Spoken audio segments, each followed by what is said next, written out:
In this video, we'll be showing you where the community interacts online and in person, and how you can be a part of this community. Cardistry is a lot more fun when you have people to do it with, so we really suggest trying out some of these methods to reach out to others. When it comes to the online community, for most people, especially those in English-speaking countries, your top choice should be Instagram. This is where people post the most frequently. Here, lots of people post new creations before they are even polished, so it's a good place to get feedback from the community. It is also the place to be if you just want to constantly see new moves and ideas. If there's one account you have to follow on Instagram, it's Best Cardist Alive. This is where you'll see the best moves.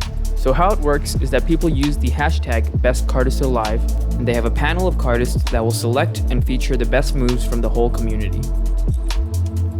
Apart from Instagram, Reddit could also be a good choice.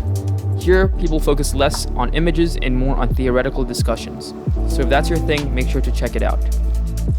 Then there's Facebook. Facebook could also be a good choice depending on what country you're from. I know that some countries, Taiwan included, have a huge group on Facebook just for cardists of that country. Not all countries have such a group, but it's definitely worth checking if yours does, because the discussion in these groups are generally a lot more personal, so you really get to know other cardists this way. Finally, there's YouTube. YouTube is where the highest quality videos are. People used to interact a lot on YouTube because there were less alternatives, but nowadays it's a lot harder to do so, and it is now just more of a platform to appreciate videos. So apart from interacting with people online, meeting people in person is also very helpful for learning and creating moves. I often find that I create the most when I jam the most frequently. So make sure you try your best to jam with people. To find your local community, use the platforms that we just introduced to you. It might take time and effort, but generally people are able to find a local community. For example, it took me 3 years before I found another person in my city that did cardistry, and that was Curtis, and look where we are now. So if you don't happen to meet someone online, you should definitely try going out of your way to search for these people. Try searching your country or city's name followed by Cardistry or Card Flourishing on all the internet platforms we just introduced to you. And even try searching on search engines like Google. Most countries have a specific platform where they interact the most. For Taiwan, it's Facebook. For the US, it's Instagram. There isn't a single place we can direct you to find your local community. So really make sure you search for them on all the platforms you know. Then, moving on from the local community, there are also a couple of rare chances for you to meet some of the best from the international community. And these are cardistry conventions. The most notable one would be CardistryCon, organized by Dan and Dave. This is an annual event where some of the best in the world gather in a location for 3 days of non-stop jamming. The location changes every year. Last year it was in Los Angeles. This year it will be in Hong Kong.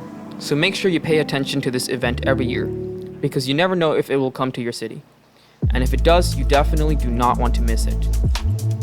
Speaking of CardistryCon, there is one last element of the community that we would like to mention, and that's competitions. The biggest annual competition is the CardistryCon Championship, which I had the honor of taking part of a couple of years back. In competitions like this one, the best cardists around the world compete for the title of being the world champion. And the finalists are flown out to that year's CardistryCon for free. There are also a few other international cardistry competitions that take place throughout the year. Participating in these is a good way to evaluate yourself and make friends in the process. I, for example, became great friends with some of the people I competed against. So with all that said, you should see that there are lots of ways for you to meet people and make friends through cardistry. If you're shy, do not worry. I'm a bit shy myself, but I promise that there are people that are willing to help you and that are also looking for companionship while doing cardistry just like yourself. So make sure to reach out to people when you can, and I guarantee that cardistry will be a lot more enjoyable once you do so.